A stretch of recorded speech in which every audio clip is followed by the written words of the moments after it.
Le Nouvel Esprit Public, Philippe Meyer, bonjour.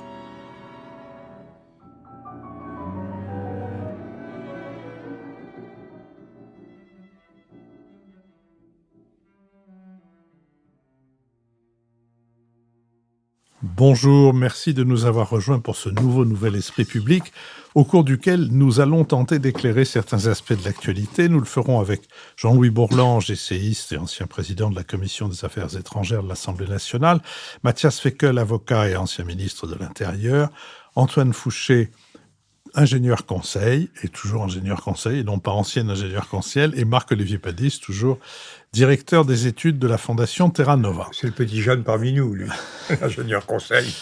Nous sommes partenaires de l'hebdomadaire Le 1, dont le dernier numéro a pour titre « La guerre mondiale aura-t-elle lieu ?» Il est chapeauté ainsi « Après la guerre des 12 jours avec l'Iran, l'escalade peut-elle prendre fin ? Pourquoi la loi du plus fort l'emporte-t-elle sur le droit ?» La politiste Marie Robin écrit à propos de l'état de guerre permanent, je cite, qu'il renvoie à l'idée selon laquelle les frontières entre la paix et la guerre seraient devenues floues, le champ de bataille se serait élargi. On parle aujourd'hui de guerre de l'espace, de guerre cognitive, de guerre de l'information, mais cela reconfigure aussi nos définitions de la paix. Quand atteint-on la paix si la guerre est partout ? Notre prochain enregistrement public à l'école alsacienne est prévu le dimanche 7 septembre. Ce sera le premier enregistrement, la première émission de notre 9e saison. On peut déjà s'inscrire à cet enregistrement public. Mercredi, nous mettrons en ligne le dernier épisode de ma conversation avec Timothée Guillotin, fondateur et animateur des éditions Novice. Toutes nos émissions font l'objet d'un compte-rendu analytique ou compendium auquel vous pouvez vous abonner gratuitement. Vous le recevrez dans votre boîte aux lettres de courriel chaque mercredi. C'est le dernier enregistrement des émissions ordinaires de l'année. À partir de la semaine prochaine, les émissions seront soit rediffusées, soit des émissions thématiques que nous avons enregistrées pendant ce printemps. La prochaine émission prendra une allure assez particulière puisque il n'y aura avec moi que 2 invités, en l'occurrence Jean-Louis Bourlange et Éric Dupond-Moretti, lesquels converseront sur la justice, sur les rapports entre la politique et la justice et sur la justice des mineurs. Le 20, donc dans 15 jours, c'est une émission thématique avec Jérémy Gallon autour du livre qu'il vient de publier sur Georges Pompidou, qui s'intitule Pompidou. Puis, ce sera la rediffusion d'une émission sur les rapports entre l'Ukraine et la Russie, Jamais frères, et ensuite une émission thématique originale sur Raymond Aron. Je vous donnerai les programmes. C'est avec Anna Colin-Lebedev, bien sûr, qu'est l'émission sur l'Ukraine et la Russie, Jamais frères. Pour l'heure, nous allons nous intéresser à l'actualité et plus précisément à cette expression qui fleurit sur les réseaux sociaux et dans les articles de journaux et dans les commentaires, c'est Nicolas qui paie. S'agit-il de l'amorce d'un conflit intergénérationnel? Travail, écologie, sexualité, politique, racisme, laïcité, tant autour des questions sociales que dans le champ des valeurs, tout séparerait les jeunes de leurs aînés. Les boomers auraient cramé la caisse et la planète, leurs successeurs seraient paresseux, instables, égoïstes, trop radicaux. L'expression « OK boomer » apparue en 2018 et largement répandue sur les réseaux sociaux, résume à elle seule ce clash intergénérationnel. En cause, la montée de l'individualisme, l'accélération des changements technologiques et l'inversion opérée dans la transmission traditionnelle des savoirs. Avec le Covid, la génération Z, c'est-à-dire celle qui est née entre la fin des années 90 et le début des années 2010, se serait sentie sacrifiée pour protéger les boomers. La crise écologique a créé des échos anxieux qui demandent des comptes. C'est sur le front des conditions économiques que les tensions sont les plus vives. Dans un État consacrant plus de budget à la retraite, 379 milliards d'euros en 2023, 13,4% du PIB selon le rapport du Conseil d'orientation des retraites, consacrant donc plus de budget à la retraite qu'à sa jeunesse, 190 milliards d'euros pour l'éducation en 2023, 6,7% du PIB. Cette jeunesse est contrainte de composer avec un chômage structurel, des inégalités sociales croissantes et un État de moins en moins providence et protecteur, constate Salomé Saké dans son livre « Sois jeune et tais-toi ». Alors que la CFDT, comme le MEDEF, commencent à s'inquiéter d'un risque de conflit intergénérationnel, Dans son rapport d'avril, la Cour des comptes a alerté sur la nécessité de veiller à l'équité intergénérationnelle des systèmes de retraite. Compte tenu du vieillissement de la population et de la baisse de la natalité, pour éviter que les écarts ne se creusent, la Cour note l'intérêt de mieux piloter le système global avec des clauses de revoyure.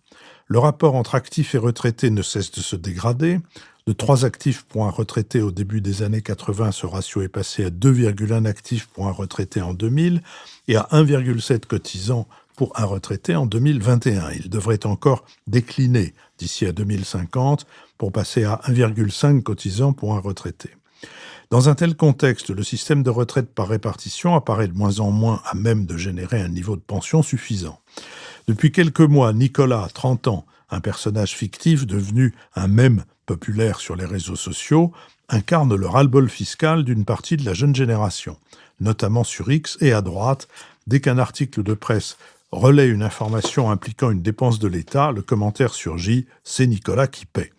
Nicolas, prénom le plus donné aux garçons en 1995, se veut emblématique de la génération des jeunes actifs trentenaires, supposés écrasés d'impôts pour financer les croisières de Bernard et Chantal, retraités de 70 ans, et le RSA de Karim, jeune immigré de 25 ans, autre personnage fictif.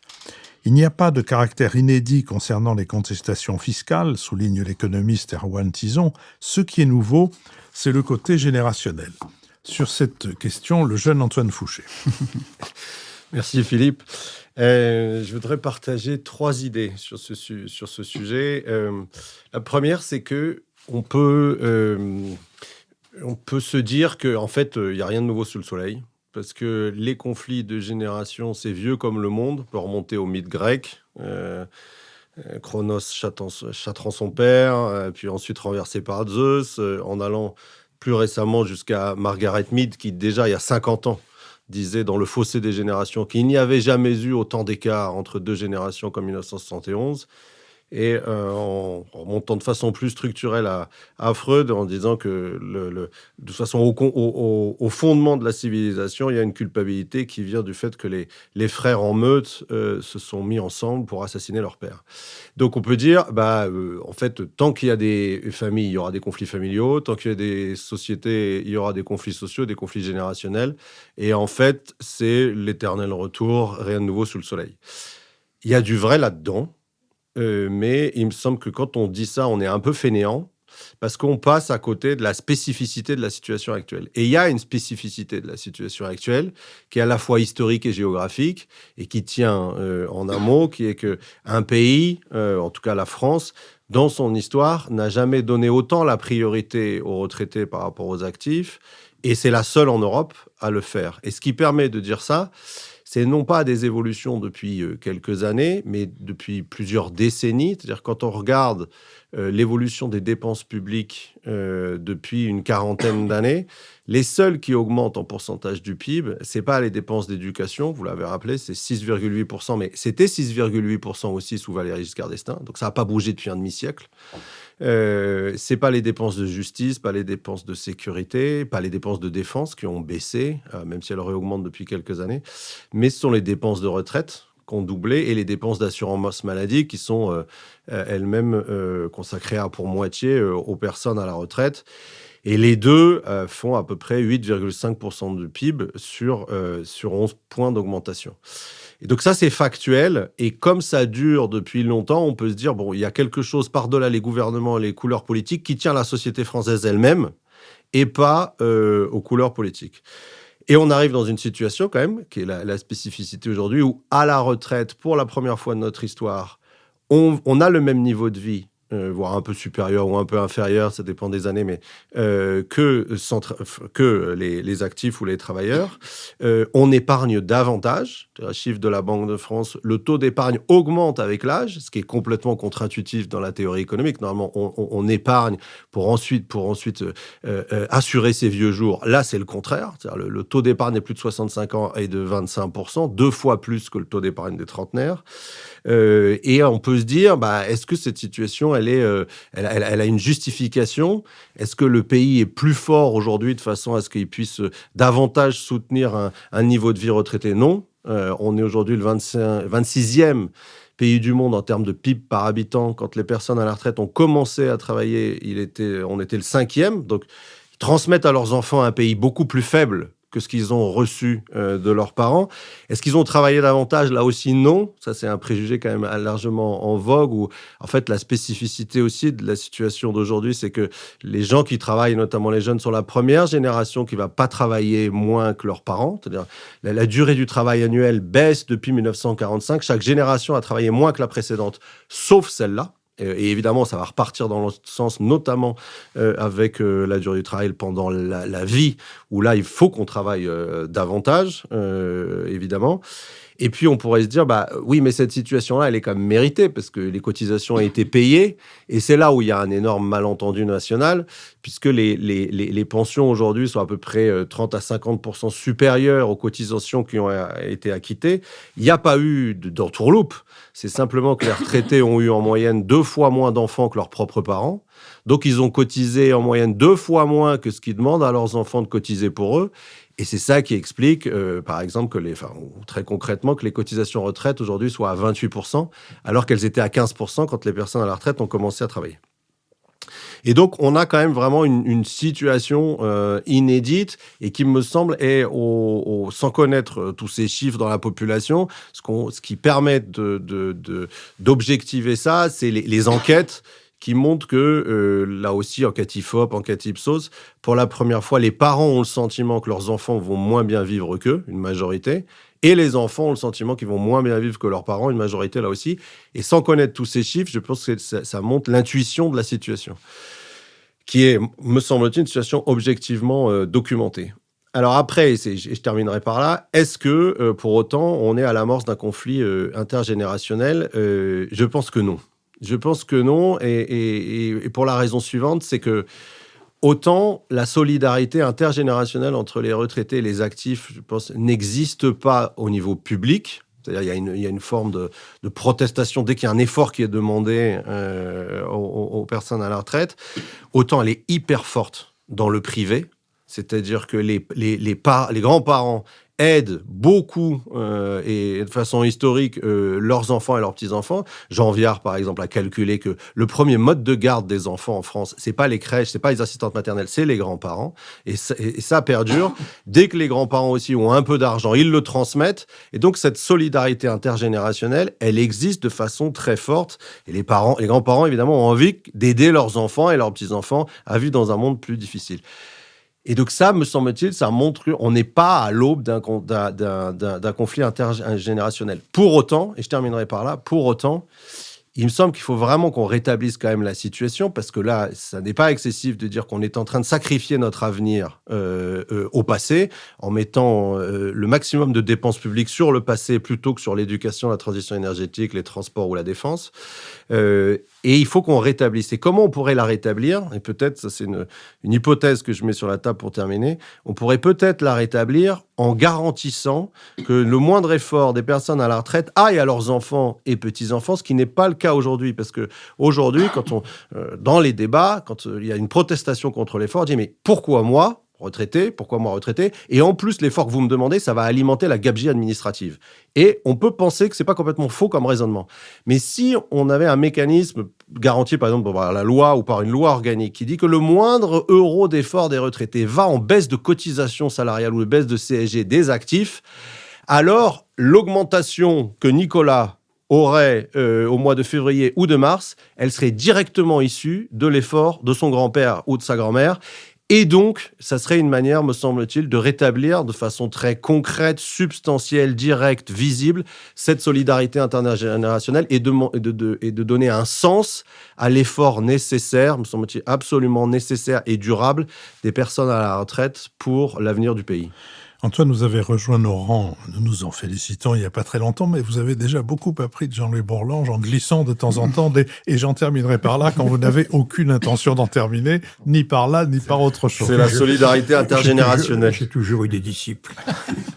Mathias Fekl. Alors, Philippe et Antoine, vous avez tout dit, ou presque, et vous avez épuisé le sujet, me semble-t-il. Alors, simplement quelques petits compléments. D'abord, je partage l'idée d'une inégalité générationnelle. à la fois à travers les chiffres qui ont été dits, mais même presque dans un état d'esprit. C'est-à-dire que les générations bénies des 30 Glorieuses, et tant mieux pour elles, ont vraiment connu une période exceptionnelle, entre une longue période de paix, une longue période de croissance, l'accès à la consommation, l'accès plus général aux études, la libération sexuelle et des mœurs, une période quand même assez optimiste, même s'il y avait la guerre froide, même s'il y avait aussi beaucoup d'angoisse, la peur de la destruction nucléaire du monde, il y avait quand même une espèce d'horizon et d'avenir extrêmement porteur. Les générations qui ont suivi ont grandi certainement dans un contexte beaucoup plus sombre, à la fois d'abord avec les années SIDA, ensuite maintenant avec la peur fondée du réchauffement et du dérèglement climatique, et puis le retour des guerres dans le monde entier, et y compris aux portes de l'Europe. S'y ajoute un certain nombre d'indicateurs économiques et sociaux, et je pense notamment aux difficultés d'accès au logement aujourd'hui, qui sont quand même un des grands marqueurs différenciants, à la fois socialement et puis aussi géographiquement. Et puis, il y a un élément qui, à mon avis, explique aussi tous ces mouvements. On peut penser aux pigeons à l'époque, déjà, qui était un mouvement un peu comparable. Et puis, sur l'autre spectre de l'échelle sociale, les gilets jaunes, c'est la concomitance en France d'impôts extrêmement élevés, de taux de prélèvement obligatoire extrêmement élevés, et en face de cela, de niveaux de service public dont on ne peut pas dire qu'ils s'améliorent. Malgré l'extraordinaire qualité des agents publics dans leur très grande majorité, mais il y a un système qui, à l'école, dans la justice, dans la sécurité, n'est plus au niveau de ce que les gens attendent. Et y compris d'ailleurs au prix d'une dégradation de la qualité de vie au travail des agents eux-mêmes. Bon, donc ça, c'est sur l'aspect intergénérationnel. Après, dans le titre du sujet, il y a aussi la question, c'est Nicolas qui paye. Et je ne voudrais pas, moi, qu'on réduise ce mouvement uniquement à de l'intergénérationnel. Parce qu'à mon avis, le mouvement « c'est Nicolas qui paye » est aussi très emblématique de mouvements pour le moins ambigus qui fleurissent ici ou là et qui marquent non pas une convergence des luttes, mais ce qu'Esprit appellerait, j'y reviendrai tout à l'heure, une convergence des haines. Parce que dans Nicolas qui paye, il y a aussi, en pendant de cela, il y a Karim qui reçoit. Ça, c'est au cœur du mouvement Nicolas qui paye, de trouver des boucs émissaires. Alors, ce sont soit les anciens, soit, évidemment, comme par hasard, d'autres jeunes avec des prénoms étrangers. Mais Karim, il paye aussi. Et soit les étrangers en France, soit les Français dont les parents sont d'origine étrangère, ils sont exactement dans la même situation. Et donc, dans ces mouvements-là, qui naissent dans la twittosphère, et puis qui sont ensuite repris par tel ou tel magazine, que ce soit Frontières, que ce soit parfois Le Figaro, que ce soit toute une nébuleuse comme ça, qui travaille à la convergence des droites, ce sont des mouvements très préoccupants, parce qu'ils mélangent une espèce d'approche libertarienne qui, au fond, se résume, en ce qui concerne ces mouvements, à la loi du plus fort, avec du racisme à peine déguisé, l'homme blanc qui paye, et puis l'homme moins blanc qui reçoit. Je pense que là-dessus, il faut pas non plus se tromper ni passer à côté de cet aspect-là des choses, avec, j'ajouterais, dans ces mouvements, un vrai talent, puisqu'il y a une conjugaison de travail idéologique depuis des décennies, sur ce spectre-là de notre vie politique, en France et dans le monde entier, et puis d'influenceurs, de chroniqueurs assez cool, souvent parfaitement bien élevés, mais dont cette parfaite éducation et parfaite tenue vestimentaire masque assez peu, en fait, la radicalité des idées dès lors qu'on gratte un peu, et qui s'attaque, encore une fois, à Karim qui soi-disant reçoit, mais qui s'attaque aussi à l'aide au développement, et qui ont donc dans leur viseur un certain nombre de cibles qui n'ont pas été choisies par hasard. Et j'en termine là. Marc-Olivier Padis. Ce que je trouve intéressant dans ce débat, c'est le point sur lequel Antoine a assisté à la fin, c'est-à-dire le fait qu'il y a des conditions objectives qui devraient faciliter aujourd'hui le développement d'un conflit intergénérationnel et en même temps des mécanismes de désamorçage de ce conflit dans la société. Alors je crois que ce désamorçage, il fonctionne pour plusieurs raisons.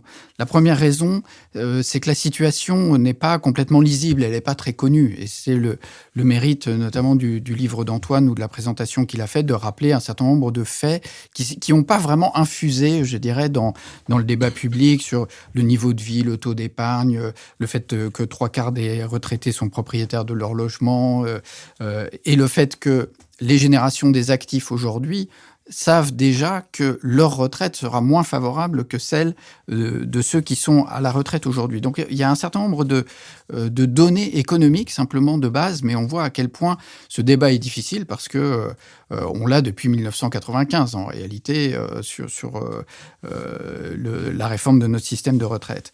Ce qui est très frappant aussi, c'est un certain nombre d'écarts de représentation à propos des jeunes, c'est-à-dire une représentation majoritairement négative de la jeunesse française qu'on voit, par exemple, sur 2 points. À Terra Nova, on a fait une étude sur les jeunes au travail. Et quand on interroge, juste dans la période post-Covid, il y avait tout un thème sur le fait que les jeunes seraient moins engagés dans le travail, qu'ils seraient moins zélés, qu'ils seraient surtout intéressés par du temps libre, du télétravail, qu'ils seraient moins investis dans l'ensemble. Et ce qui est très intéressant, c'est quand on interroge des Français, les jeunes, y compris, ont cette vision négative de la jeunesse. Mais quand on les interroge sur des points plus spécifiques, savoir est-ce qu'ils veulent prendre des responsabilités, est-ce qu'ils sont attachés à leur entreprise, est-ce qu'ils sont contents de venir au travail ou est-ce qu'ils préfèrent le télétravail, et qu'on regarde par classe d'âge, on ne voit pas une différence significative entre les jeunes actifs et les autres classes d'âge, sauf peut-être le fait que les plus de 50 ans sont plus intéressés par le télétravail que les jeunes. C'est normal, ils ont des conditions de logement qui sont plus favorables, ils ont moins envie de prendre des responsabilités, c'est normal, ils sont déjà un peu en fin de carrière, ils attendent moins de leur progression, etc. Et puis, autre exemple de cette vision négative de la jeunesse, on peut dire c'est Nicolas qui paye, mais c'est aussi Naïma qui cotise. Quand on interroge les Français sur la main-d'œuvre immigrée dans le monde du travail, on constate que la plupart des Français surestiment le nombre d'immigrés présents en France, mais de très largement. C'est-à-dire qu'en fait, en gros, il y a 10% d'immigrés en France, et en fait, il y a plus de 2/3 des Français qui pensent que c'est beaucoup plus. Et en outre, ils sous-estiment leur participation au marché du travail. C'est-à-dire que beaucoup de Français pensent à tort que les immigrés qui sont en France ne travaillent pas assez, alors qu'en fait, ils travaillent sensiblement autant que la moyenne des Français. Donc Naïma, elle cotise. Et elle cotise en faisant un travail quand même souvent assez pénible, difficile, que d'autres ne veulent pas prendre, avec des horaires compliqués, etc. Donc, il y a ces 2 exemples du fait qu'on a une vision excessivement négative de la jeunesse, et donc en fait on ne connaît pas bien les données fondamentales du débat. Ensuite, une deuxième raison pour laquelle il y a un désamorçage de ce conflit générationnel, c'est que si on prend tout d'un point de vue économique, on touche malgré tout une impasse qui est le fait qu'on ne peut pas parvenir complètement à ce que des économistes appellent des comptes générationnels. C'est-à-dire, c'est très compliqué d'arriver à faire un bilan par génération de combien on a cotisé, combien on a reçu. Parce qu'on ne peut faire que à la fin une fois que les générations sont éteintes, et donc, on peut le faire d'un point de vue historique, mais c'est compliqué de le faire à l'instant T.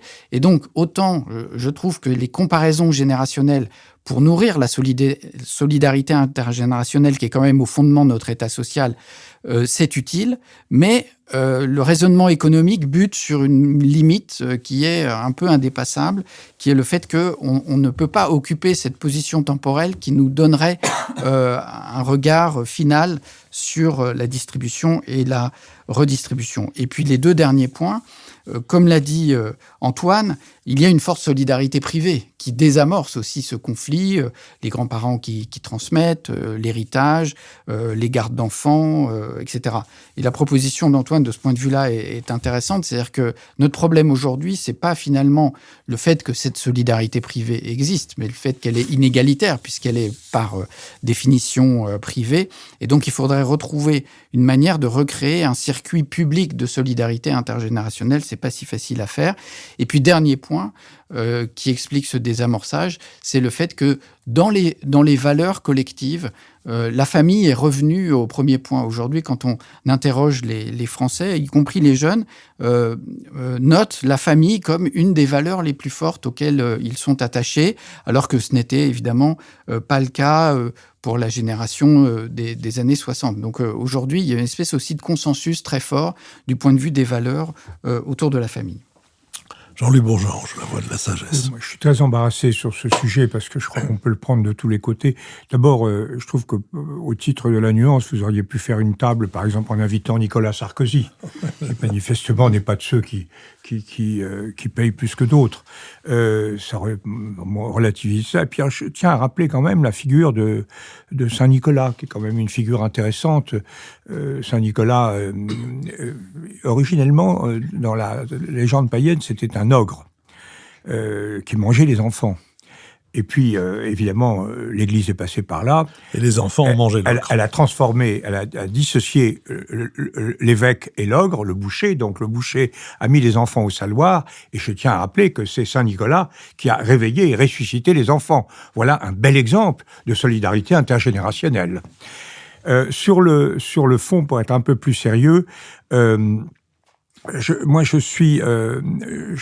crois qu'on analyse assez bien, vous l'avez fait, les problèmes des générations successives. On voit que d'abord, il faut peut-être distinguer, mais ça nous mène loin, la génération de Bernard et Chantal, c'est ça, les gens intermédiaires, de celle d'avant, c'est-à-dire la mienne notamment, celle des prénoms composés, Jean-Pierre et Anne-Marie ou Victoire, puisque c'est les enfants de la Libération. Donc, je pense qu'il y a vraiment 3 générations successives. Moi, j'ai près de 80 ans. La génération de mes petits-enfants, c'est une génération qui est vraiment la génération de Nicolas. Et puis, il y a la génération... Et c'est pas forcément celle qui paye le plus. Et puis, il y a la génération intermédiaire, celle des gens qui ont 50 ans aujourd'hui, qui est la génération de mes enfants, et ceux-là sont quand même assez mal placés, parce que ils sont un peu coincés des deux côtés. Je pense qu'il faudrait avoir une approche un peu nuancée de ces mouvements générationnels qui sont très réels et qui, en fait, montrent une chose, c'est que le grand reproche qu'on peut faire à la génération de Bernard et Chantal, et sans doute à celle de Jean-Pierre et Anne-Marie, c'est de pas avoir fait assez d'enfants. Parce que effectivement, on a fait des creux démographiques qui notamment donnent des déséquilibres fondamentaux sur les systèmes de retraite. Mais moi, ce qui me frappe, c'est au-delà de ça, c'est quand même les raisons fondamentales du désarroi. Je crois que c'est ça la vraie raison de cette protestation. C'est le désarroi profond des jeunes et un désarroi assez justifié. Alors Antoine l'a montré dans son ouvrage.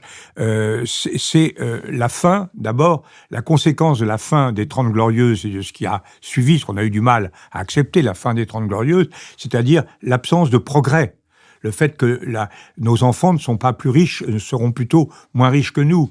Même si le pouvoir d'achat est maintenu, et il est maintenu, tout le monde le voit, et notamment pour les catégories, l'INSEE a sorti des chiffres très intéressants pour les catégories ouvriers, employés, etc., qui ont plutôt vu leur pouvoir d'achat progresser, mais pas dans des conditions telles que ça crée un horizon de progrès. On n'a plus cette ambition, celle de Pierrot et d'Aline, pour reprendre des prénoms, qui était le livre de Jean Ferniaud, qui avait montré ce petit couple de Pierrot et d'Aline qui, à travers la 4e et la 5e République, avait progressé considérablement. Donc il y a ce tassement. D'autre part, il y a l'angoisse, quand même, et là c'est une responsabilité politique fondamentale de ma génération, c'est on a pris trop tard la mesure du défi écologique. du défi climatique. Et là, il y a quand même un horizon extrêmement angoissant, et on le voit en ce temps de canicule, pour la génération future. La génération des vieux disent, ils feront comme Louis XV, et ils disent tout ça durera bien autant que nous. Bon. Mais la génération suivante est très angoissée, et elle est fondée à nous faire le reproche. On n'a pas été tout à fait mauvais, on a réagi sur la couche d'ozone, mais on n'a pas vraiment mesuré assez vite les conséquences de tout ça. Troisième chose, ça a été dit, c'est l'incapacité des services publics, pour des raisons très profondes, sociologiques, de bureaucratisation, tout ce qu'a dit Crozier et quelques autres, l'incapacité à relever les défis, et notamment le problème d'aménagement du territoire, de logement. C'est vrai que la génération qui est la mienne a acquis un logement à Paris dans les années 80, 70, 80. Ces logements ont progressé en valeur. Maintenant, c'est impossible pour des jeunes d'accéder à cela. Il y a là des décalages absolument essentiels, à mon avis. Et puis, d'une façon générale, l'aménagement du territoire, cette concentration d'une population mal réglée, mal éduquée, mal protégée au niveau de la région parisienne, ou une population isolée dans les campagnes, ça crée des situations qui sont également très angoissantes. Et puis enfin, il y a l'horreur, non pas l'horreur économique, comme disait une illustre essayiste d'il y a 25 ans, mais comme l'horreur politique ou géopolitique auquel nous assistons. Nous sommes dans un monde de vieux, et de vieux qui ne sont pas des vieux cons, mais qui sont des vieux fous. Trump étant la quintessence. Poutine, c'est un fou froid, mais c'est un fou. Xi, il est un peu plus jeune, mais il est quand même extrêmement inquiétant. Le chef de l'État iranien, c'est pas un poulet de l'année, c'est le moins qu'on puisse dire, mais la vieillesse lui a pas donné beaucoup de bon sens. Et Netanyahou n'est pas non plus très jeune. Tout ça provoque une espèce... Mais ces gens, de toute manière, se sont affranchis de tout devoir de solidarité, de tout respect du droit, de tout souci de consensus, et créent une planète extrêmement inquiétante et extrêmement menaçante. Et je pense que c'est tout ça qui pèse là-dessus. Plus, et là, effectivement, il y a les problèmes de solidarité qui sont relativement seconds, mais qui doivent quand même être assumés. Et là, c'est vrai qu'il y a, à mon avis, quelque chose de très précis, c'est que les jeunes sont incapables de se défendre. Parce qu'ils sont formés de façon extrêmement individualiste, ils ne votent pas, ils estiment que le vote ne sert à rien, ce qui est une vraie bêtise. La preuve, c'est que les vieux votent. Alors, on peut pas à la fois dire que les vieux se défendent bien parce qu'ils votent et que, effectivement, tous les hommes politiques regardent absolument de très près la façon dont les vieux vont voter, et dire que le vote ne sert à rien. Mais en plus, ils n'ont plus... la génération précédente avait des structures partisanes, des structures syndicales, des capacités électorales. Tout ça, pour des raisons très profondes, s'est disloqué. Et cette génération, et là, je crois qu'il y a un conflit intergénérationnel, cette génération est coupée, où nous sommes coupés, les vieux, de la génération actuelle. La révolution technologique va trop vite. Nous n'avons pas le temps de l'assimiler. Les jeunes sont plus forts que nous dans plein de domaines, et ils ne nous l'envoient pas dire. Donc, ils ne nous écoutent plus. Nous n'avons rien à leur dire, sans doute, sur ce qui les intéresse vraiment. Et en même temps, ils sont complètement désorganisés. Et quand ils se solidarisent, c'est sur des mouvements souvent violents, en tout cas émotionnels, moralisateurs, instantané, le contraire d'une stratégie politique véritable. Et donc, il y a cette différence d'approche entre des vieux qui regardent bien la vie politique, qui regardent la télé encore, c'est les seuls qui regardent la télé, qui se défendent très, très précisément. Donc, il y a un problème, et là, on voit bien que c'est une société qui n'arrive pas à trouver ses régulations politiques. Alors, sur le plan fiscal, moi, je crois très. Alors, il y a Karim. Oui, un mot sur Karim.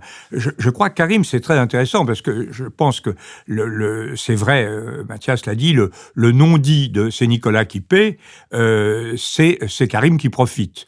C'est ça le non-dit. Et c'est un non-dit inacceptable. Parce que c'est vrai qu'il y a des tas de trucs qui vont pas dans l'immigration. D'abord parce qu'elle est mal organisée. Donc il y a plus de chômeurs, plus de choses. Mais personne ne peut nier qu'une immigration importante est nécessaire en France. Personne ne peut nier que les immigrés font des travaux très largement que les Français d'origine ne veulent pas faire. Personne ne peut nier qu'ils contribuent, ils arrivent souvent ils contribuent en tout cas très fortement aux cotisations sociales, et qu'en réalité, et personne ne peut nier que ce qui manque, contrairement à ce que dit le Rassemblement national et M. Zemmour et quelques autres, ce qui manque, c'est l'investissement de la société dans une intégration. Je ne sais pas s'il faut parler d'assimilation ou simplement d'intégration, ça se discute, mais des efforts tout à fait insuffisants. Je renvoie à ce que j'ai dit tout à l'heure sur l'aménagement du territoire. C'est évident que si on veut régler de façon intelligente et le problème de l'immigration, ça implique un effort, pas seulement budgétaire, pas seulement les moyens, un effort d'imagination, un effort d'investissement pour traiter une population qui ne parle pas français spontanément, qui a des structures familiales éclatées, enfin qui a un ensemble de choses extrêmement dures à porter. Donc voilà, mais je pense que le débat est très très profond, et que dans la France actuelle, enfin le débat, les problèmes sont très profonds au-delà de ces faits de redistribution. Et que dans la France actuelle, ce qui me frappe, c'est l'abus systématique des fantasmes, comme dirait le général de Gaulle, des mythes et des parades. Antoine Fouché. Oui, juste sur parce que Mathias avait raison d'insister sur le fait que Nicolas qui paye, c'est pas seulement une instrumentalisation vis-à-vis de Bernard et Chantal, mais aussi vis-à-vis de Karim. Et là, là pour le coup, autant il me semble que on a vraiment un sujet. Je reviens pas sur Nicolas versus Bernard et Chantal. Autant il y en a aucun sur sur Karim, pardon. Dès qu'on regarde les chiffres macroéconomiques, c'est-à-dire les retraites, c'est 410 milliards de dépenses annuelles. Pour 18 millions et demi de personnes. Tous les minima sociaux, à supposer qu'ils aillent aux personnes immigrées ou issues de l'immigration, et évidemment l'ensemble des minima sociaux ne va pas à cette population-là, mais mettons, si on fait cet amalgame-là, tous les minima sociaux, c'est 30 milliards d'euros et 4 millions de personnes. Et donc, en fait, les Karim, c'est 5% du sujet macroéconomiquement de Bernard et Chantal. Donc, il y a vraiment, là, pour le coup, une instrumentalisation, je suis d'accord avec Mathias, politique, mais qui s'éloigne complètement de la réalité du sujet intergénérationnel. Et vraiment, sans être trop un disciple de Jean-Louis, pour terminer, il me semble qu'on sortira on sortira par le haut de ce sujet qui est quand même réel, même si tous les mécanismes de solidarité privée existent, que si on arrête d'opposer les générations entre elles en disant chacune a quelque chose à reprocher à l'autre, et en se disant et en raisonnant du point de vue, c'est peut-être naïf, hein, mais de l'intérêt général et de ce qu'il y avait avant nous et qu'il y aura après nous. Il y avait la France avant les Français d'aujourd'hui, quel que soit leur âge. Il y aura la France après les Français d'aujourd'hui, quel que soit leur âge. Et de ce point de vue-là, quand même, me semble-t-il, pardon de le dire de façon très familière hein, et peut-être un tout petit peu grossière, mais de ce point de vue-là, quand même, de l'intérêt de la France, on déconne collectivement parce que on met trop d'efforts collectifs sur des dépenses de consommation, de niveau de vie et de retraite par rapport aux dépenses de préparation de l'avenir de la France qui survivra à tous les Français d'aujourd'hui et qui sont des dépenses de défense, de transition énergétique, d'éducation, de transport. Et ça, je pense que ça pourrait quand même, quel que soit l'âge des 49 millions de votants en France, nous rassembler parce que chacun aura des descendants et c'est vraiment leur intérêt de la France de 2050-2070. Elle se prépare maintenant, surtout dans l'environnement international qu'a rappelé Jean-Louis, et ça pourrait recréer cette solidarité intergénérationnelle, me semble-t-il. Jean-Louis Bourlanges ? Oui, non, je suis tout à fait d'accord avec ce qui vient d'être dit, bien sûr. Sauf, je crois qu'il faut se garder de faire une opposition entre la France de Jean-Pierre et Anne-Marie, enfin des vieux, et la France de Karim. Ce sont deux problèmes. Les chiffres que vous avez donnés sont très justes, mais c'est deux problèmes radicalement différents. Le problème de traiter le troisième âge ou le quatrième âge à un moment où, évidemment, la population s'accroît considérablement, et le problème de Karim. Ce qui ne veut pas dire qu'on en fasse qu'on en fasse trop pour Karim, loin de là, et ça veut sans doute dire que, en tout cas, la génération de Jean-Pierre et Anne-Marie devra en faire un peu plus pour les autres. Oui, en ce qui concerne Karim, c'est assez étrange de penser que ceux qui essayent... Karim Agacan. Oui, ça en est un autre, qui lui n'avait guère besoin de la solidarité des jeunes ni des vieux, encore que il vivait de la solidarité de ses coreligionnaires qui lui donnaient largement les moyens de vivre, mais c'est quand même auprès de Madame Mélanie qu'un certain nombre de gens qui veulent opposer Bernard et Chantal à Karim pourraient aller prendre des leçons, puisqu'elle vient encore de décider de laisser rentrer et d'installer un certain nombre d'immigrés, et un grand nombre d'immigrés. Cette d'ailleurs conversation m'a rappelé une blague qu'on racontait, je crois, aux États-Unis, d'un couple de 98 et 96 ans qui va voir un avocat spécialisé dans les divorces pour divorcer.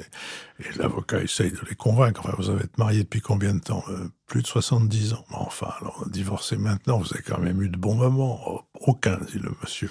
Enfin, madame, vous avez sûrement apprécié. Ça a été un enfer constant. Et alors finalement, là, de ne pas arriver à les convaincre, l'avocat leur dit, mais enfin alors pourquoi avez-vous attendu si longtemps? Et ils répondent, on a attendu que les enfants soient morts. C'est le drame du notaire. Un notaire est toujours effrayé par l'inversion des générations. Si les jeunes meurent avant les vieux, ça affiche un bazar complet dans les successions. Juste un mot quand même sur l'épargne, parce qu'il n'y a pas seulement l'épargne de Bernard et Chantal, il y a l'épargne en France en général, qui est particulièrement élevée, et dont on peut se demander si elle ne traduit pas une espèce de défiance à l'égard aussi bien de l'investissement industriel et financier qu'à l'égard des pouvoirs publics. Par exemple, j'ai souvent cru, espéré, chanter que un emprunt public permettrait de remettre la SNCF à un niveau qui soit acceptable par l'ensemble, même en commençant par de petites lignes, comme la fameuse ligne de Clermont-Ferrand. Et cette idée, le dernier emprunt, je crois bien, c'était l'emprunt Rocard-Juppé. Donc, sur cette situation de l'épargne, qu'est-ce qu'il y a à dire, Antoine Fouché ? Au risque de paraître obsessionnel, il y a un lien direct entre l'origine de l'épargne et la nature de l'épargne. C'est-à-dire que, comme j'ai dit tout à l'heure, plus les personnes sont âgées, plus elles épargnent, ce qui est inédit dans l'histoire. Et évidemment, pardon pour le évidemment, mais quand vous êtes plus âgé, vous êtes peut-être moins porté à prendre des risques avec votre épargne, et donc à investir moins, pour reprendre votre exemple, dans des PME risquées, dans des startups, dans l'industrie, dans des emprunts nationaux. Là, une fois, et donc ça, c'est la situation actuelle où du lien entre le fait que notre épargne dort un peu, et beaucoup en assurance vie, et beaucoup moins que d'autres pays, par exemple l'Allemagne, sur des placements qui financent l'économie. Et il y a un lien encore une fois, entre l'âge des épargnants et la direction de l'épargne dans l'économie. Après, ça répond pas complètement à votre question parce que... Non, parce qu'il n'y a pas que l'épargne des boomers, c'est aussi l'épargne de tout le monde. Tout le monde épargne. L'épargne est en France, c'est une attitude, et surtout, une maladie, on peut dire, une attitude en tout cas générale. Et surtout, il y a un lien. Enfin, on pourrait tout à fait remettre au goût du jour un emprunt national, alors pour les transports, pour la défense, à un moment donné, ça a été explicitement dit il y a quelques mois. Mais pour que ça fonctionne, en fait, il faudrait qu'elle soit en partie, et je pense que c'est pour ça que c'est assez compliqué pour l'instant, il faudrait qu'elle soit en partie forcée. C'est-à-dire, il y a eu des propositions, par exemple, pour dire que on allait désindexer les retraites et que l'écart allait financer l'effort de défense. Alors pourquoi pas c'est-à-dire financer les entreprises de défense pour accélérer l'effort de défense. Ça, c'est des réflexions qui sont au goût du jour. On y viendra peut-être, et ça serait une manière de répondre à votre question sur le grand emprunt. Mais encore une fois, je pense qu'étant donné de l'origine de l'épargne, il faut qu'elle soit en partie contrainte, ou en tout cas très, très, très incitative, parce que sinon, quand vous avez 75 ans, vous préférez sans doute garder votre argent pour pouvoir avoir de la liquidité. On ne sait jamais ce qui peut se passer, plutôt que de faire des placements de long terme que vous allez récupérer à 85, et c'est très humain. Jean-Louis Bourlange ? Oui, je me rappelle mon professeur d'histoire à Sciences Po, qui était Antoine Pro, un grand professeur, disait « Qu'est-ce que la bourgeoisie ? La bourgeoisie, c'est le père Grandet déambulant dans les rues de Saumur parce qu'il a découvert la rente. » Et effectivement, la rente d'État, ça répond tout à fait à ce que dit Antoine. La rente, c'est quand même, Daniel Dessert a montré ça à propos de Louis XIV, etc. C'est le placement fondamental de la bourgeoisie depuis toujours. Le financement de l'État, et un financement qui est relativement peu cher pour l'État, mais qui effectivement stérilise l'épargne et fait que c'est le déficit public qui est financé par des bons, qui finance l'économie et qui finance, pour filer la réflexion sur la SNCF de Philippe, ça finance la SNCF au bout du compte. Donc il y a une espèce de schéma tout à fait vicieux et on ne passe pas comme par exemple dans l'économie américaine ou dans l'économie allemande, directement de l'épargne à l'investissement. On a cette immense pompe aspirante et foulante de l'État qui n'est certainement pas le meilleur garant d'une allocation optimale des richesses. Marc-Olivier Padis. Oui, je voudrais dire deux choses. La première, c'est que notre débat se situe dans le contexte particulier où on a une prise de conscience très récente et très brutale de nos difficultés démographiques. En fait, jusqu'à présent, les chiffres de la démographie française étaient assez bons à l'échelle européenne. On était moins que les Irlandais, mais avec les Irlandais, on était autour de 2,1 pendant longtemps. On avait des cohortes de 800 000 naissances par an et on est tombé brutalement à 650 000, 600 000, mais en quelques années. Et donc, des pays comme l'Allemagne, que Mathias connaît mieux que moi, ont entamé ces réflexions depuis longtemps et donc fait les réformes nécessaires et très dures d'ailleurs, enfin sur les retraites, sur la participation au marché du travail. Mais donc, il y a quelque chose où on est un peu pris de court par la brutalité de cet hiver démographique qui s'annonce. Et on voit qu'en Italie, donc Philippe l'a rappelé, Giorgia Meloni a été élue en disant qu'elle allait bloquer les migrants au milieu de la Méditerranée, qu'il n'était plus question qu'un seul migrant arrive. Et aujourd'hui, sous la pression des forces économiques, elle ouvre les frontières, mais disons à la manière des pays du Golfe, c'est-à-dire en créant une sous-citoyenneté. C'est des gens qui ne sont pas invités à rester. Donc, il est possible que se développe en Europe un système à deux vitesses où on fait venir des travailleurs étrangers, Gastarbeiter, on disait en Allemagne, qui n'ont pas vocation à rester, qui n'ont pas droit au regroupement familial. Il y a un mouvement qui est d'ailleurs similaire en Hongrie, qui est un pays aussi qui a un discours anti-immigration très très fort et qui pourtant fait venir des immigrés, mais depuis le Vietnam, pour être sûr que ce ne sont pas des musulmans, etc. Donc, en soubassement de cette discussion, il y a cette évolution démographique. Et puis, il y a, de point de vue plus conjoncturel, un débat qui va avoir lieu en septembre sur le budget de la France, où il va y avoir des choix à prendre. Et je pense que cette question de la fiscalité des successions, et notamment ce débat que le gouvernement n'a pas voulu prendre de désindexation partielle des retraites, y compris de manière ciblée. On n'est pas obligé de désindexer les petites retraites. On peut désindexer uniquement les retraites les plus favorables, mérite d'être remise dans le débat parce que là, on est tout de suite sur des échelles qui sont cohérentes avec les besoins de réduction de la dépense publique dont on a besoin. Antoine a plus les chiffres en tête que moi, mais on n'est pas sur quelques millions à gratter dans l'action publique. Là, on parle d'emblée en milliards. Et donc, c'est un débat qui méritera d'être repris en septembre, je pense. Mais Jean-Louis Bourlange. La baisse démographique, on l'a subie, on la découvre, et on n'en a pas le monopole, loin de là. On est plutôt encore au-dessus des autres. Mais ce qui est intéressant, c'est qu'on n'est absolument pas décidé à en tirer les conséquences. Notamment, le débat sur les retraites est absolument caricatural sur ce plan-là. C'est évident qu'on doit travailler plus longtemps à partir du moment où on est dans cette situation. Je me rappelle, il y avait une séance absolument extraordinaire où l'ambassade d'Allemagne, c'était une ambassadrice qui était absolument remarquable d'ailleurs, qui était ici, avait invité Schröder, qui était ex-chancelier, mais qui n'était pas encore l'ennemi public numéro 1 de l'Occident. Et Schröder a énormément de talent. Et alors, il a abordé la question des retraites. Voilà, il y avait Berger, il y avait tout le monde, etc.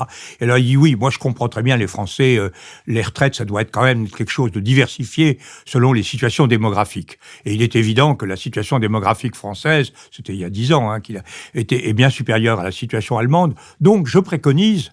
Alors, tout le monde, vous voyez, Berger, tout le monde était très content d'entendre ça.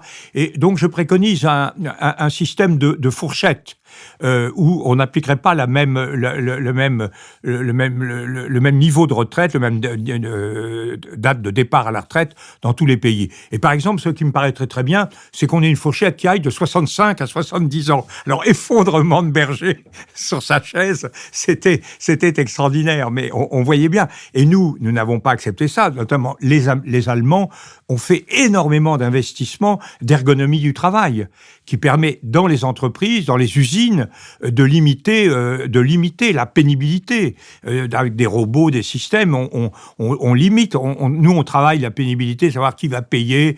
Gilbert Sett dit, à mon avis, à juste titre, on l'a évoqué récemment, que ça doit être au niveau des branches, que ça s'organise. Enfin, tout ça se discute. Mais en tout cas, les Allemands, ils prennent l'affaire par l'autre côté en disant il faut réduire la pénibilité massivement. Et c'est ça qui permettra de... Mais on est obligé de penser différemment et le rapport à l'immigration et le rapport au travail des gens au-delà à 65 ans et au-delà, et ça implique effectivement des investissements conséquents sur le travail des seniors, sur l'amélioration de l'appareil de production et sur une intégration réussie des immigrés. Donc tout ça, c'est ça les vrais enjeux qui ne sont pas du tout abordés autrement que de façon fantasmatique dans notre pays actuellement. Je vous remercie. Nous avons maintenant atteint la dernière de nos séquences, la séquence des brèves, que je vais ouvrir. Au revoir les enfants. Si on a vu le film de Louis Malle qui porte ce titre, on n'a pas pu oublier les dernières paroles adressées aux élèves par le religieux de l'ordre des Carmes que la Gestapo est venue arrêter en même temps qu'elle s'emparait pour les envoyer à la mort de 3 jeunes garçons juifs hébergés et cachés dans le collège que ce religieux a fondé et qu'il dirige. Dans la vraie vie, ce religieux, né Lucien Bunel, dans une famille de prolétaires normands, s'appelait le père Jacques de Jésus. En plus d'héberger des Juifs, et pas seulement ces 3 garçons, il est de longue date engagé dans la résistance, à travers des faux papiers, à travers l'hébergement de maquisards et à travers aussi des filières de fuite pour les uns et pour les autres, et ces activités ont été dénoncées. Il est déporté au camp de représailles de Neue-Bremm, puis à Mauthausen et à Gusen. Il mourra d'épuisement à la libération des camps, et dans un livre d'Alain Neviaski, Le père Jacques, Carme, éducateur résistant, publié par Taillandier il y a déjà 10 ans, mais qui est évidemment toujours disponible sur la toile, j'ai découvert un éducateur exceptionnel pour qui l'autorité ne se gagne et ne se mérite que par la confiance, et un déporté qui, jusqu'au sacrifice, ne s'est jamais départi du souci des autres. L'un de ses compagnons d'enfer, l'un de ses proches compagnons d'enfer, Jean Quérol, poète, romancier, essayiste, éditeur et auteur du commentaire du Nuée et brouillard d'Alain Resnais, Jean Quérol, véritable Lazare revenu d'entre les morts, lui dédia un chant funèbre à la mémoire du père Jacques en ces termes : « Pour mon plus que frère, le révérend père Jacques du Carmel d'Avon, qui fit sourire le Christ dans le camp de Gusen, mort d'épuisement à Linz le 2 juin 1945. » C'est une vie dont le moins qu'on puisse dire est qu'elle secoue ceux qui en découvrent le déroulement et les détails. Marc-Olivier Padis.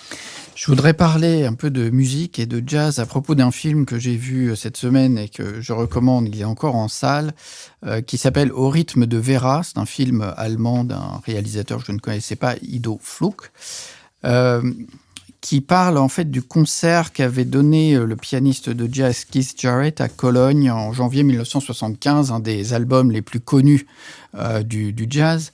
Et les amateurs de jazz connaissent l'anecdote selon laquelle on s'attend à ce que pour faire ce concert exceptionnel, Keith Jarrett était sans doute dans des conditions parfaitement idéales.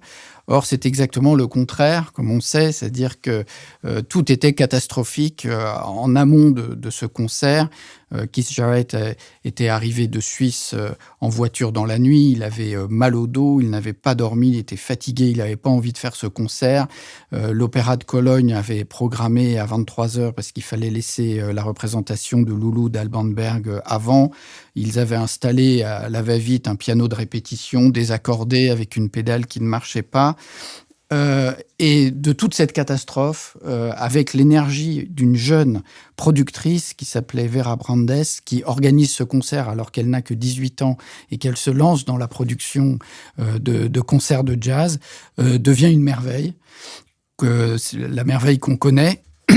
D'ailleurs, que Keith Jarrett ne voulait pas non plus que ce concert fût enregistré, puisqu'il craignait une catastrophe. Et donc, c'est un film sur les conditions de la création, au-delà de l'anecdote, qui en elle-même est assez intéressante, mais sur la condition de la création artistique de façon assez contre-intuitive et très bien présentée dans ce film.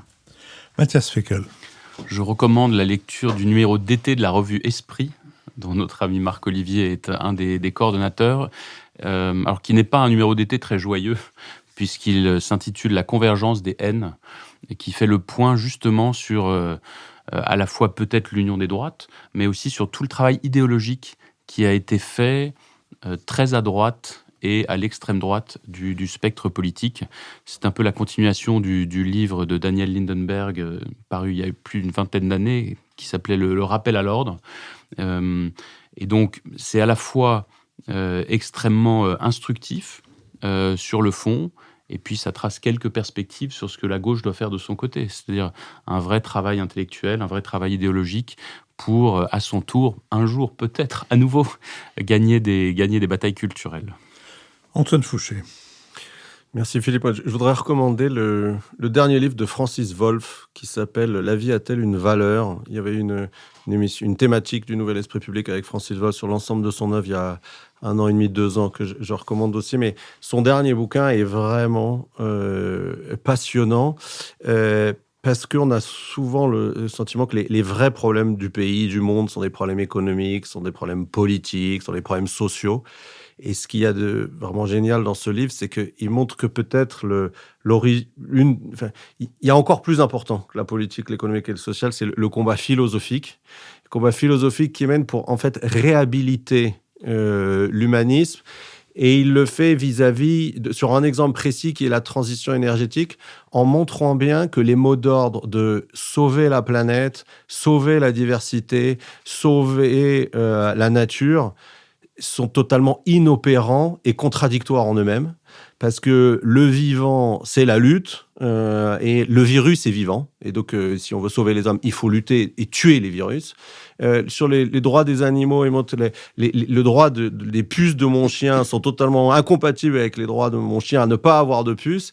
Et donc, il montre vraiment de façon que notre impuissance à prendre en charge la lutte contre le réchauffement climatique vient du fait que philosophiquement, le sujet est très mal posé, de façon totalement contradictoire, et que notre seule manière, en fait, de mener à bien cette lutte, c'est de le mener non pas au nom de la nature, mais au nom des hommes, parce que la seule valeur absolue, c'est la vie humaine, et c'est au nom de la vie humaine et de la préservation de la vie humaine qu'il faut préserver les conditions de vie pour les hommes sur Terre. Et ce combat-là, me semble-t-il, est absolument fondamental. Et ça se lit en plus comme un roman policier.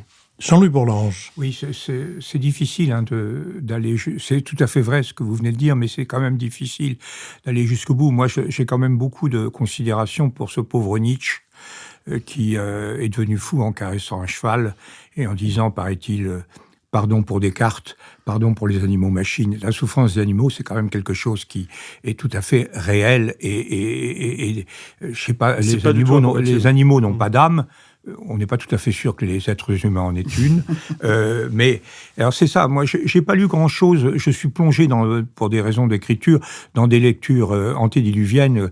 Mais je voudrais exprimer quelque chose que je ressens avec une intensité particulière ces dernières semaines. C'est mon angoisse terrible devant la montée, ce que j'ai appelé tout à l'heure le cynisme absolu. Je veux dire que la façon dont la vie internationale et la vie intérieure également est menée, le débat politique intérieur, le débat social, le débat international, c'est complètement déserté par les valeurs. Et je trouve que là, le comble, c'est peut-être pas le plus important, mais c'est la perfection du cynisme intégral, c'est la grève des aiguilleurs du ciel. Je trouve que c'est absolument parfait comme système, des gens on a introduit des systèmes de contrôle parce que effectivement, il y a eu des défaillances extrêmement graves de présence qui ont mis en cause la sécurité. Ils sont super bien payés. Je suis très content pour eux. Je ne leur jette pas la pierre. C'est un boulot difficile et responsable. Ils sont très bien payés. Mais l'idée qu'en dépit de toute responsabilité, ils puissent, à quelques-uns, paralyser sans aucune raison d'autre que je n'accepterai pas qu'on contrôle ma présence au travail, puisse paralyser le ciel européen, ça prouve que vraiment ce monde est devenu complètement fou, parce que je crois que d'une certaine façon, nous sommes tous aiguilleurs du ciel.